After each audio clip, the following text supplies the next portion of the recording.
labor market. Nick, thanks. It's great to be here today. And if you'll permit me, I actually want to start by noting that today is the birthday of Alice Rivlin, who was one of the real pioneers for women in economics and public policy. Alice would have been 90 years old today. She was vice chair of the Fed, founding head of the Congressional Budget Office, and held many other roles. A great person and a great leader, and I wanted to honor her today here on her birthday. How do I know this, you may wonder? And the reason is because she was a friend and she shared a birthday with my mother, who would have been 95 today. Another person of, two women actually, of integrity, intellect, and character. So if you permit me, I will start that way. And now I will respond to your question. So let me start the answer by saying that Congress has given us two goals: maximum employment and price stability, and we have tools to achieve those. We're strongly committed to achieving them. Before the pandemic hit, we were very close to those goals. Unemployment was at a 50-year low, jobs were plentiful, wages were moving up, and inflation was also running close to but a bit below our 2% objective. That was a year ago now. Let's look at where we are today. The economy began to recover last May from the very sharp downturn at the beginning of the pandemic and made good progress through the beginning of the fall, let's say. And then progress slowed sharply overall with the winter COVID spike, which reduced job creation for the last 3 months through January to about 29,000 a month, which is a drop in the bucket for an economy our size. So today, we're still a long way from our goals of maximum employment and inflation averaging 2% over time. More recently, as you point out, we've got rising vaccination, we've got cases at lower levels, we've got strong support from fiscal and monetary policy, and while there are still risks, there's good reason to expect job creation to pick up in coming months. And we need that because we're still 10 million jobs short of where we were. 10 million fewer people are working than were working when the pandemic hit. So it's a lot of ground we have to cover. And those people are mostly in areas that are directly affected by the pandemic. That's service industries, public-facing jobs. I'll also mention inflation, since that's the other side of our mandate. We seek inflation that averages 2% over time, and we want that to happen because we want it to average 2% over time. We want inflation expectations to be anchored at 2%, and that's really the goal. So right now, inflation is running below 2%, and it's done so since the pandemic arrived. We do expect that as the economy reopens and hopefully picks up, we'll see inflation move up through base effects, which means just that the very low readings of March and April will fall out of the 12-month window, and also through a surge, if you will, in spending that may come as the economy fully reopens, and that could create some upward pressure on prices. The real question is how large those effects will be and whether they will be sustained or more transitory. And I'll just say that for several decades, the U.S. and the world really economy have been in a low inflation world, and low inflation is what people expect both here and around the world. For those expectations to change, businesses and people would need to believe that larger increases in prices would be repeated year after year. And we think it's unlikely that these deeply ingrained low inflation expectations would suddenly change. It is more likely that effects like the ones I described would be one-time effects as the one-time effects of the fiscal booth fade. We have the tools to assure that longer-run inflation expectations are well anchored at 2%, not materially above or below, and we'll use those tools to achieve that end. So that's my thinking on the economy. So I'll get to inflation in a second, but unemployment. You know, when people are vaccinated, when they're able to go travel and feel comfortable seeing their family again, there could be a big pickup in activity. Does that mean employment could get back to where it was before the pandemic sooner than you previously thought? Well, the answer is I would hope so. So let me tell you how we define maximum employment. People focus on the unemployment rate, but it's really much broader than that, because if you haven't looked for a job in the last 4 weeks, then you're not counted as unemployed. You're counted as out of the labor force. So if you look at those who have left the labor force since the pandemic, and also those who are unemployed, then you get a very large number of people who are around the edges of the labor market. And it should be thought of as generally people who want to go back to work. It will take some time to get back to maximum employment. It took us many years to get there before, and that'll really just depend on how strongly the economy picks up once we do get past the pandemic and once economic activity picks up and hiring picks up, again, there's a lot of ground to cover to get back to what I would call maximum employment. We want to see wages moving up.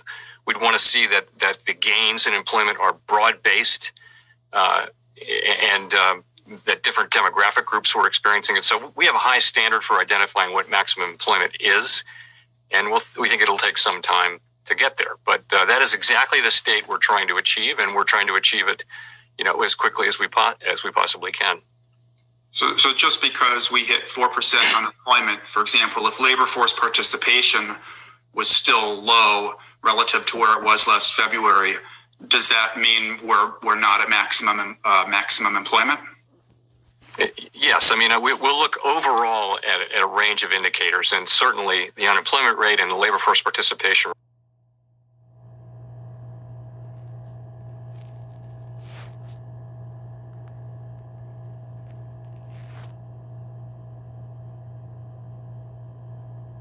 I don't remember which one I was going to upload. Why do I have so many videos?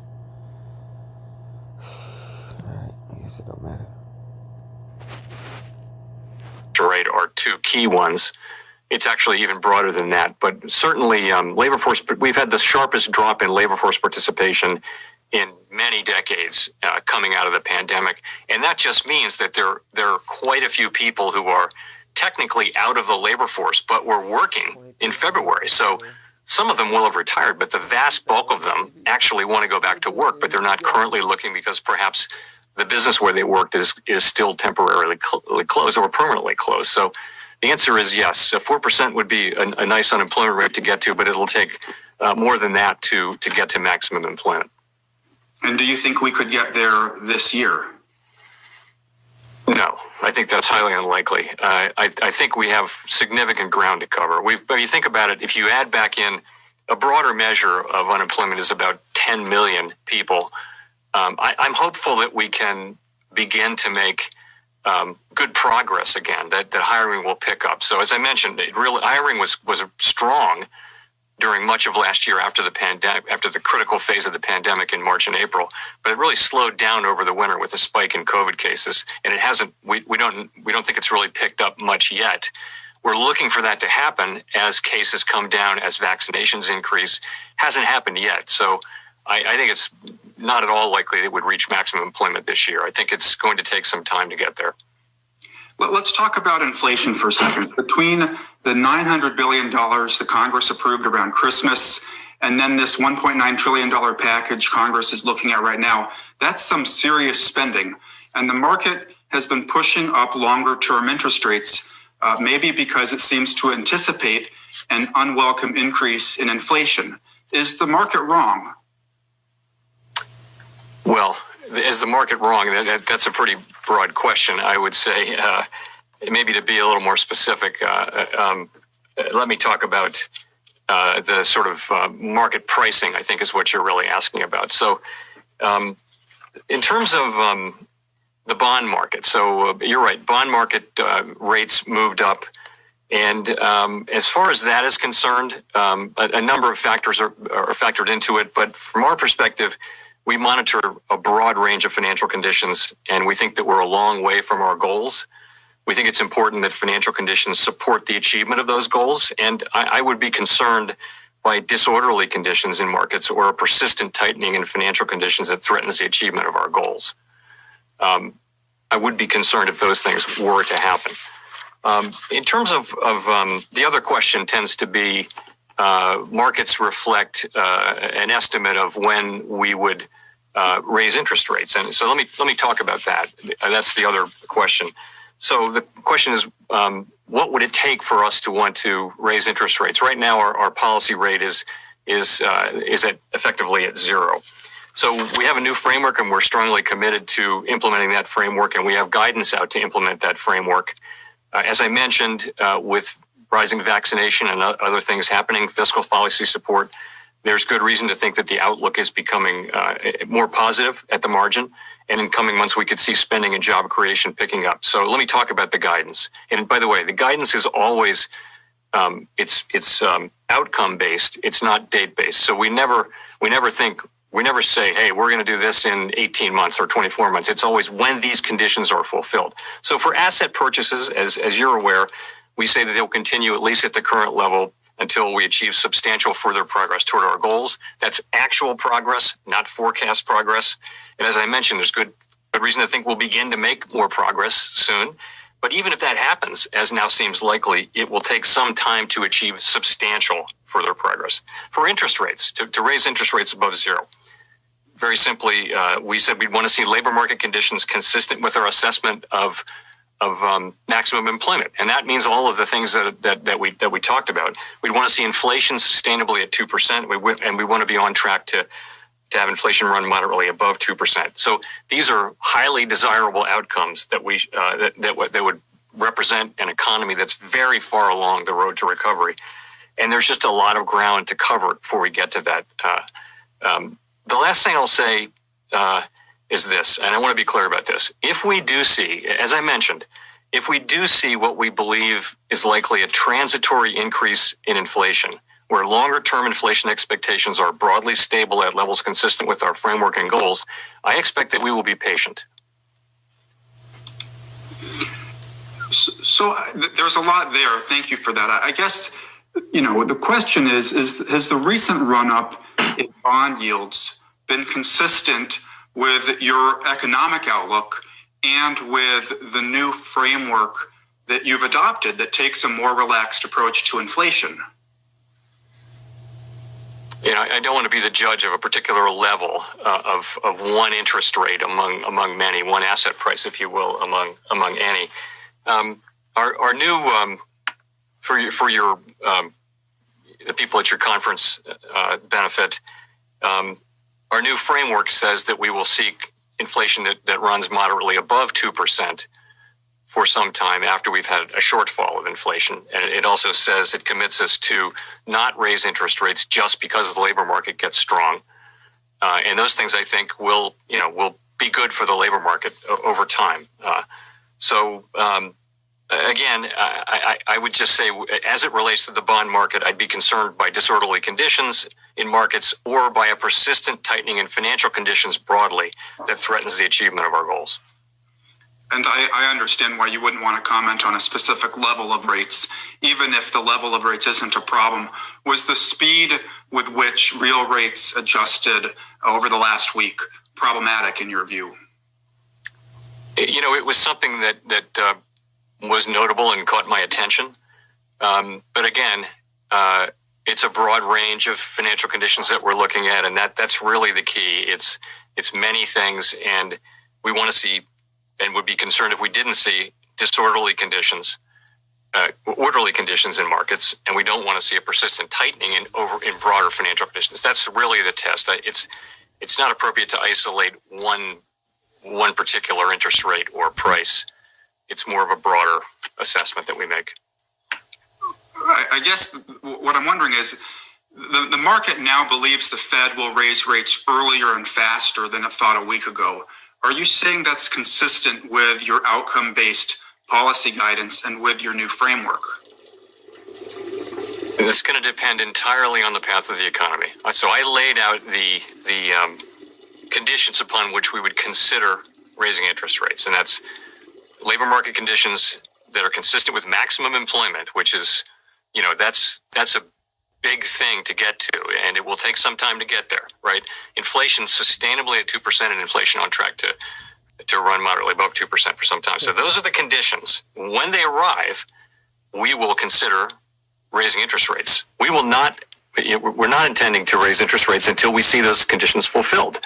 And so that it's really the timing will depend entirely on the fulfillment of those conditions. And as I said again, if I've told you that we think we're likely to see inflation move up during the course of this year through really two things. First, the base effects I mentioned, but also just kind of reopening effects where businesses will be potentially hit by a lot of demand as the economy recovers, which is a good thing. But you could see bottlenecks, you could see prices moving up.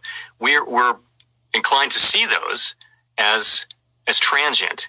And there's a difference between a one-time surge in prices and ongoing inflation. Ongoing inflation, where prices go up year after year after year, tends to happen when people's psychology becomes that they believe that's what will happen, and they have no faith that the central bank, frankly, will prevent that from happening. So, as I've said, the key thing is to keep longer run inflation expectations anchored at 2%. If that happens, then a transient increase in inflation will not affect inflation over a longer period. And we intend to use our tools to keep inflation expectations anchored at 2%, which gives us the ability to do all of the things we do when the economy is weak.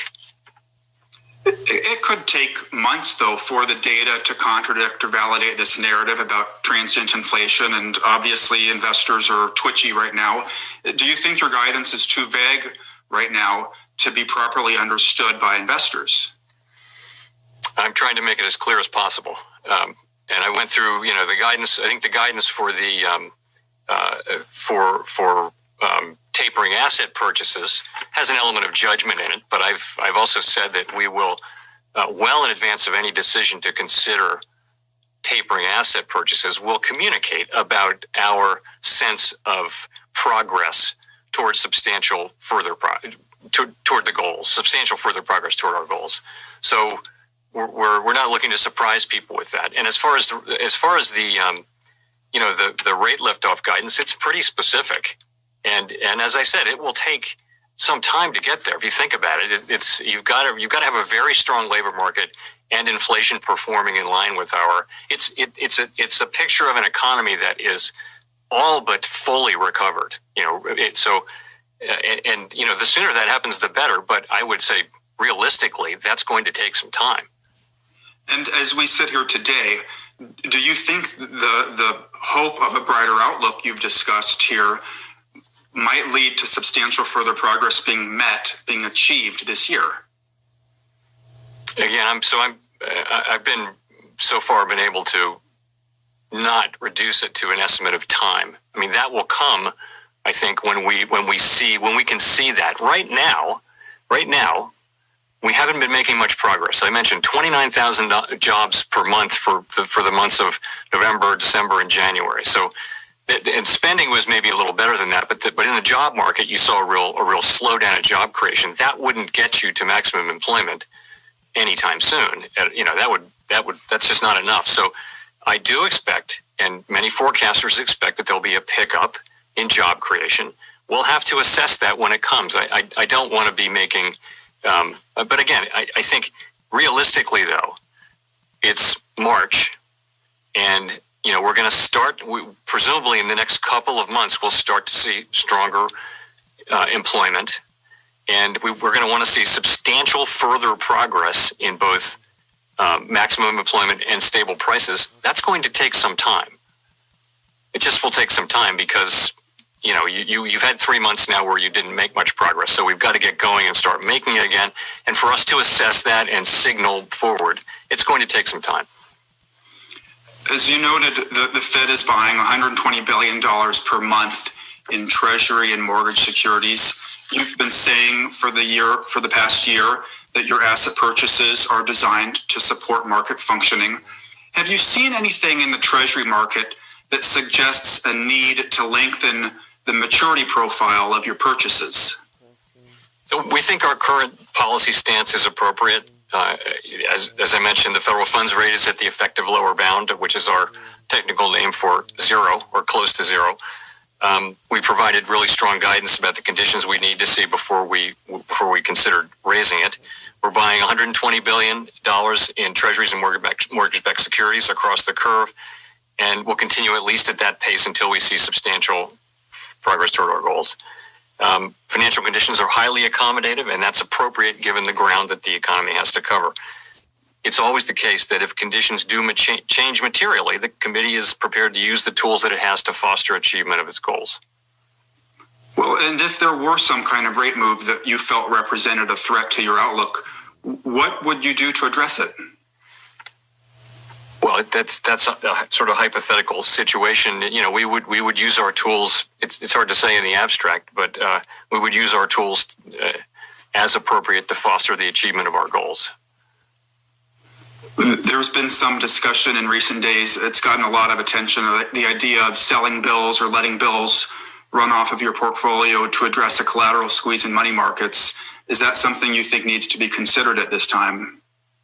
Again, as I said, I wouldn't want to speculate. Really, I'll just say we'll if conditions do change materially, we'll be prepared to use our tools in whatever way is appropriate at that time to foster the achievement of our goals.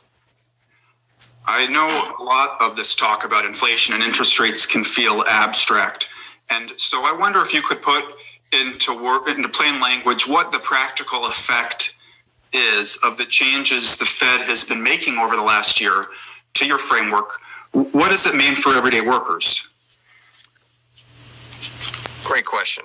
So I guess I have to say, for a long time, and when I was entering the job market years ago, when we had low employment, we had high inflation. So when the job market got good and tight, employers were, actively seeking people, and there were plenty of jobs, inflation would be moving up, and therefore the central bank, the Fed, would be raising interest rates to cool off the economy. And I would say 50 years ago that was appropriate because there was this tight connection between unemployment and inflation. More recently, though, that I think the Fed established its credibility several decades ago on inflation, and since that time, the connection between having a lot of people out of work and inflation under control has gotten very, very weak. So our new framework very explicitly takes that takes that new learning, that new understanding, and says that we won't raise the interest rates to cool down the economy just because unemployment gets lower, just because employment gets high. We're going to wait to see signs of actual inflation or the appearance of other risks that could threaten achievement of our goals. And we've seen that the economy can sustain very low levels of unemployment without inflation. So what does that mean for job seekers? It should mean that the job market will be stronger over time. We also saw the terrific social benefits of a very strong job market during 2018, 19, and the early part of 20. We saw workers at the low end of the wage scale getting the biggest increases.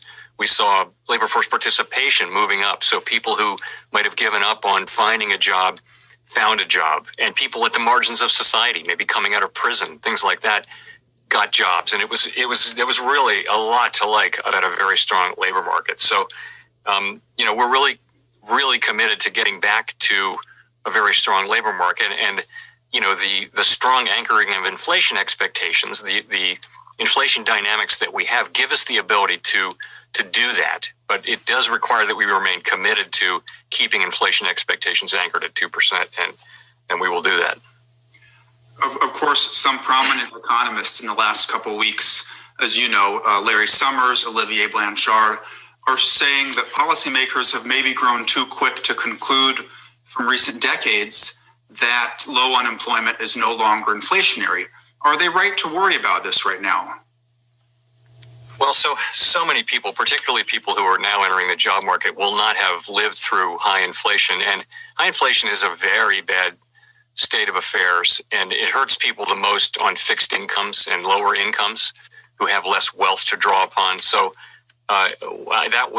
inflation was very high when I was in college and coming into the job market. So it's really not something we want. But I would say, at the Fed, we are well aware of the history and how it happened, and not going to allow it to happen again. It was a situation where the Fed didn't step in when it should have, when inflation pressures were building. Not at all the current situation. Inflation is currently running below 2%. It's running at 1.5%. But we're very mindful of what happened in really the 1960s and 1970s, and determined not to repeat that mistake. But you have to differentiate, though, between one-time price effects, such as things that happen around the reopening of an economy, not something we have much experience with, and just the sort of, when I say base effects, it's a technical term. You look through that; it's not really signaling anything about inflation. So, I mean, we're very mindful, and I think it's a constructive thing for people to point out potential risks. It's always constructive. I always want to hear that. But I do think it's more likely that what happens in the next year or so is going to amount to prices moving up, but not staying up, and certainly not staying up to the point where they would move inflation expectations materially above 2%. That would take, and the public would have to come to believe that that's the new policy, that's the new reality. And I really don't think that a couple of quarters of prices, or even more than that, but prices being above 2%.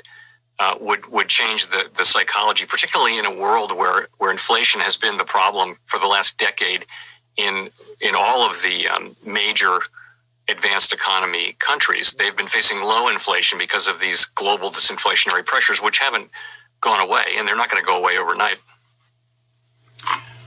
So it's been a year really since we began to face this pandemic, at least in the United States. You announced your first of 2 emergency rate cuts a year ago yesterday.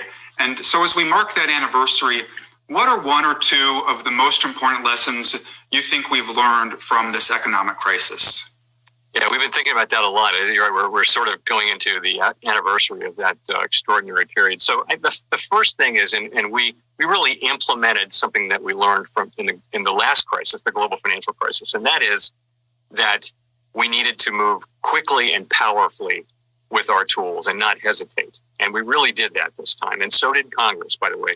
The CARES Act passed within a month, really, of the pandemic starting to get going. We had very strong fiscal policy in the original CARES Act, unanimously passed by Congress. And we cut rates twice. We started asset purchases to support market function at an unprecedented level. And we also announced the opening and opened facilities to replace, to assure the flow of credit to households, businesses, and municipalities in the country. All of those things were in place very quickly. So thing one is, when you have a real crisis, attack quickly and don't hold back. Thing two is, don't stop until the job is done. So there's a real sense that in the last crisis, really fiscal policy pulled back and became tight, and it led to a very long, slow recovery. So we're committed to using our tools and staying on the playing field with our tools until the job is really done. We're committed to that, and Congress, of course, has come with quite strong fiscal policy. And so I think we're in. If you look around, we're in the place we're in now. There's still a lot of pain out there, and more than 500,000 people have lost their lives to the pandemic. But compared to the economic scenarios that we were contemplating a year ago, this is, it's good to be where we are, and particularly with the vaccines now. No one thought we'd have vaccines within a year, less than a year. And now vaccination is moving at a good pace. We really are looking, if we can just decisively end the pandemic, we could get back to normal and avoid a lot of the longer term damage that we were concerned about happening. But we haven't done it yet. We haven't succeeded in this yet, but we're right there. I think there's, if we can, the next couple of months will be very important on the pandemic. If we can keep making progress, that's what will help the economy more than anything. And of course, last year you talked a lot about the need for fiscal policy, that is government spending to engage. It came through at the end of the year with $900 billion. Now it looks like we may get something, a few shades less than $2 trillion. Is this going to be too much, too fast? It's not our job. Our job as assigned by Congress is to use our tools to foster the achievement of maximum employment and price stability. We're not the Congressional Budget Office. We don't make assessments of, and we don't play a role. We're not up on Congress testifying on this or that fiscal policy. We're not in the discussions or the negotiations. It's just not our job. So I wouldn't comment on this particular fiscal policy. It's just not. It's just, we have this precious independence, the Fed does, from political interference in our decisions. And, the other side of that is stick to your job, stick to your knitting, which we try to do. Yes, we've heard that from you a few times before. Since we are here talking about jobs and careers, you said recently that you love your job and your term as chair is up in less than a year. Would you like to serve a second term if it was offered? I have nothing for you on that today. My focus is on, the current challenges that we face and doing my job. There's a lot left to do. We have a lot of ground left to cover, and good reason for optimism. I mean, the last maybe lesson would be, even in terrible times, try to take counsel from your hopes as well as your fears, because, when in March and April of last year, but you saw the way that people responded and the way, the response, and then where we are, it's really, we should never sell ourselves short. And so I would just point out that it's good to be optimistic, but nothing new for you on that topic. Well, on that note, we look forward to the day when we're able to have events like this in person again. But notwithstanding that, we're honored to have had you join us virtually today. So thank you, Chair Powell, for a great conversation. Thank you, Nick. And also, thanks to our audience following online at WSJ.com and on Twitter.